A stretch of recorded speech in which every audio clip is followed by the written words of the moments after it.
Magandang umaga, magandang tanghali, magandang gabi po sa inyong lahat. Nagbabalik po inyong lingkod, Deodorano TV 2.0. Komentaryohan lang po natin itong part 1, part 2, part 3 na nilabas ni Saldico na mga kababayan. Kasi nga po, bali putol-putol po, atin pong idiretso yung kanyang testimonya. Na although na hindi pa nito notaryado, binasa niya lang sa Facebook page niya. Pero may laman pa rin ito. Kasi nga po, ang mga aso sa Malacanang, pinapauwi na siya. Sino kaya, bakit? Ano kaya ang plano nila kay Saldico? Talaga mabubuhayin ba nila si Saldico o papatayin na para wala nang magsalita? Kasi walang saysay kasi yung sinabi niya, di umano, doon sa Facebook niya, na, walang kwenta dahil hindi daw notaryado, hindi daw sinumpaan. Ayon naman to sa mga abogado, kay Ping Lacson, nonsense daw po yun, wala daw saysay. Okay, mga kababayan. Pero, alam naman po natin, na bago mag-resume ang hearing ng Blue Ribbon Committee, ay nagyayabang na ito si Pampilo Lacson na mayroon siyang VIP witness. Diba po? At yung VIP witness na yun ay si Saldico. Ang duda ko po rito mga kababayan, baka may binibigay na script si Pampilo Lacson, sa akin lang po ito, senaryo ko lang po. Baka may binigay na script si Pampilo Lacson na hindi nagustuhan ni Saldico, kaya gumawa siya ng sarili niyang video at yun ang nilabas niya.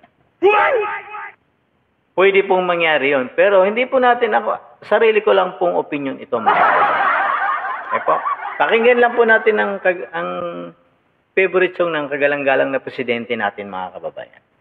Ito lang po. Dancing with the beat with DJ Glenn on the mix. Marcos bangag, Marcos bangag, Marcos bangag, bangag, Marcos bangag, Marcos bangag, bangag, Marcos bangag, Marcos bangag, bangag, Marcos bangag, Marcos bangag, Marcos bangag. Yan ang favorite song ng kagalang-galang na presidente mga kababayan. So pakinggan lang po natin itong testimonya naman ni Saldico, mga kababayan. Regarding po dun sa 1, 2, 3 na part na kanyang inilabas na testimonya sa kanyang Facebook page, mga kababayan. Pakinggan lang po natin si Saldico, mga kababayan. Ito po ang testimonya ni Saldico, mga kababayan.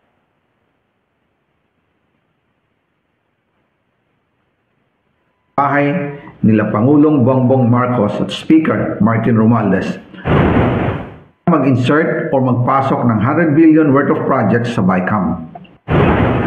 Sana po ay hindi nila ako mapatay bago ko mailabas ang lahat.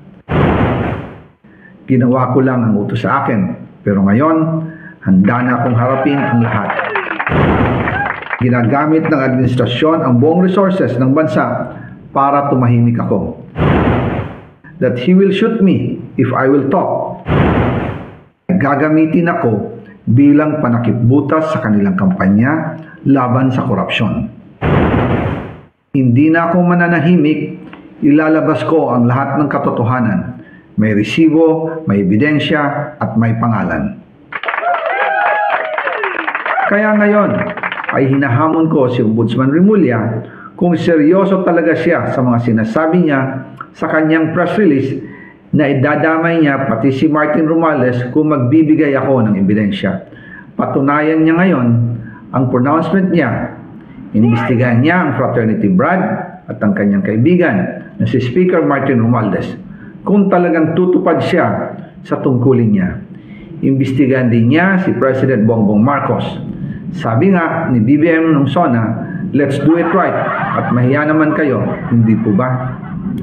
Nananawagan din po ako sa Senado na imbestigahan ang 100 billion insertion ni Presidente Alam ko po na hindi gagawin ni Ombudsman Remulla ang hamon ko. Pero magaling ang Senado sa investigasyon at ako ay naniniwala na dahil sa kanila, lalabas ang katotohanan. Yung pong listahan ng mga projects, ilalabas ko din kasama ng video na ito. Dahil dito, mas lalong darami ang ipafile na kaso sa akin. Ginagamit ng administrasyon ang buong resources ng bansa para tumahimik ako, para masira ang aking kredibilidad. Darami din ang banta sa buhay ko at ng aking pamilya. March 2025 pa lang, si Speaker ay nagpaparinig na sa akin sa aming meeting that he will shoot me if I will talk. At pagkatapos niyang sabihin sa akin in a phone call na, "Don't come home, we will take care of you," tumawag ulit si Speaker Martin at sinabihan niya ako na pag umuwi ako will be dangerous. Kasi they might hire someone to do a rob out on me or hire the police to kill me while in jail. Una pa lang ito sa mga gusto kong ibunyag. Marami pa akong dadalhin sa liwanag. Isa na dito ay yung kay Henry Alcantara, ang DPWH boys. Ang sinasabi nilang halaga sa ICI ay 21 billion. Hindi po totoo yan. Ang totoong numero ay 56 billion pesos. At yung pong halaga na yan ay kay Pangulong Bongbong Marcos at Martin Romales na punta lahat. Ilalabas ko po ang buong detalye sa darating na mga araw. Kaunting pasensya pa po. Sana po ay hindi nila ako mapatay bago ko mailabas ang lahat. Sa inyong lahat sa Pilipinas, lalong-lalo na sa aking pamilya, taos-puso akong humihingi ng paumanhin. Ginawa ko lang ang utos sa akin. Yan mga kababayan. Part 3 na lang po pala ito mga kababayan. Pero sinimulan niya sa part 1, part 2 hanggang part 3 mga kababayan. Pero alam ko sa mga susunod na araw may lalabas pa po ito. Saldico. Ito po ang si Saldico mga kababayan. Ito po yung sinasabi ni Pinky na siya yung VIP witness na mag-testify para matama na ang lahat ng mga testimonya ng mga witness. Ang balita ko po rito mga kababayan, nagkaroon po yata ng script si Pampilo Lacson regarding po dyan sa ni Saldico mga kababayan. Kasi nga po, bakit po hindi natuloy ang pag-zoom ni Saldico kaysa Blue Ribbon Committee ni Pampilo Lacson nitong huling November 14? Kasi nga po, ang duda ko o ang balita, may script pong binigay kay Saldico. Siguro hindi pumayag si Saldico sa script na ibinibigay ni Pampilo Lacson, mga kababayan. Kaya siguro siya naglabas ng sarili niyang video. At hindi na rin tinuloy ni Pampilo Lacson ang pag-zoom kay Saldico, mga kababayan.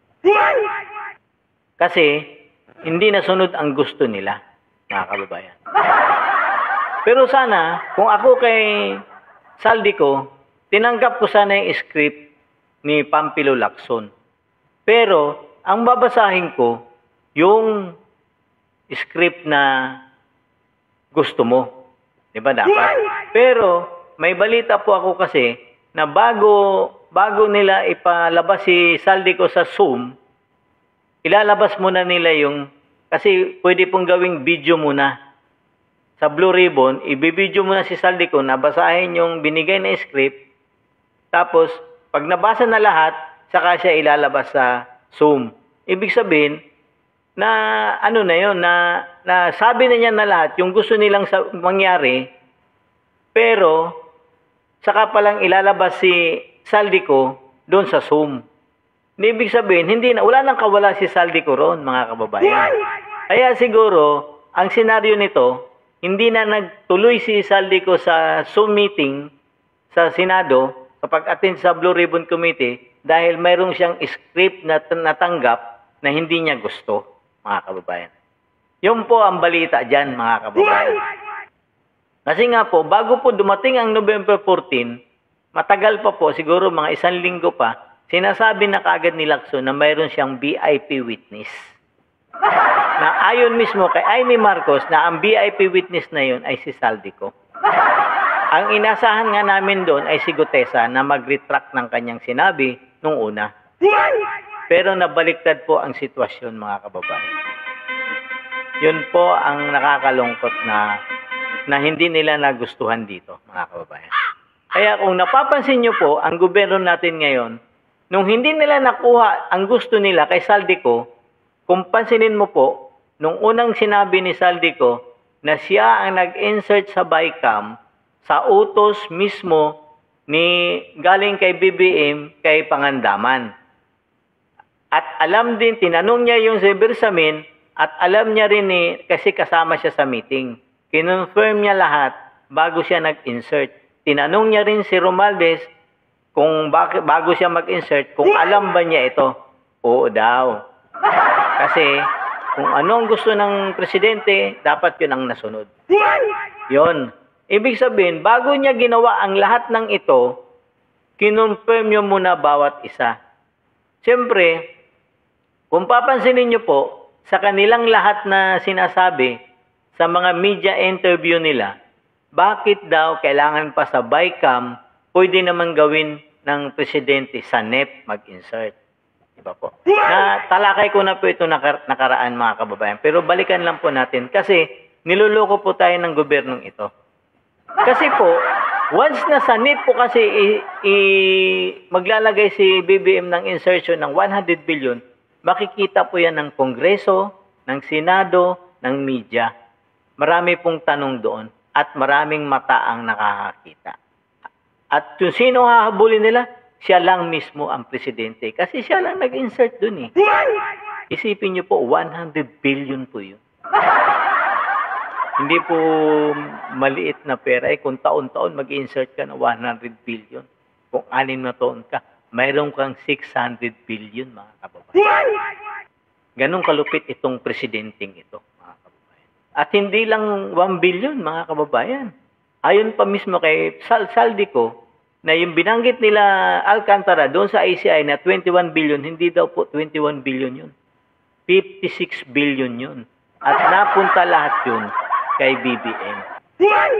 Yun kadayukdok sa pera itong bangag nating presidente, mga kababayan. Kaya balikan natin yung sa NEP, mga kababayan.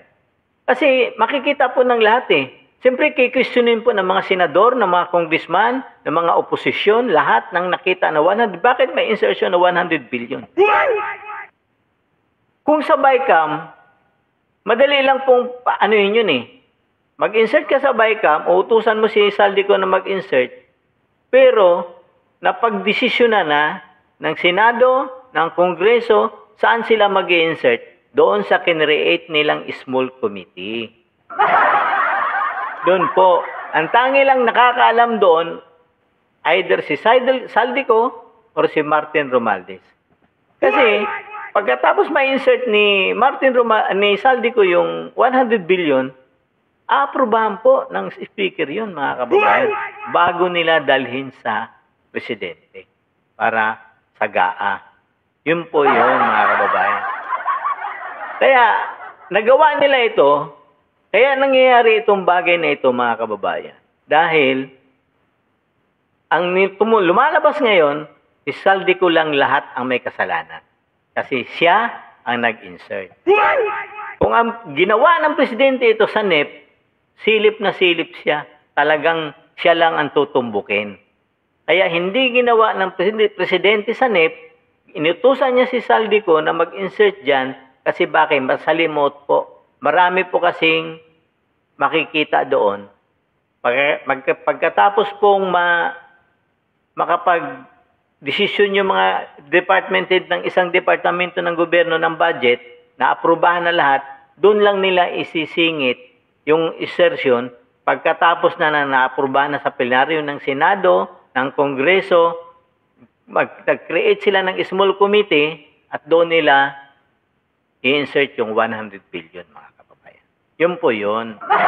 Kaya wag ko kayo maniwala dito sa aso ng Malacanang na sila Pinky, si Claire Castro. Budol po yan, mga kababayan. O, hanggang dito na lang po muna ako, mga kababayan. Humingi po ako ng lambing sa inyo na pa-like, share naman po, and subscribe my YouTube channel, Deo Durano TV 2.0. God save the Philippines.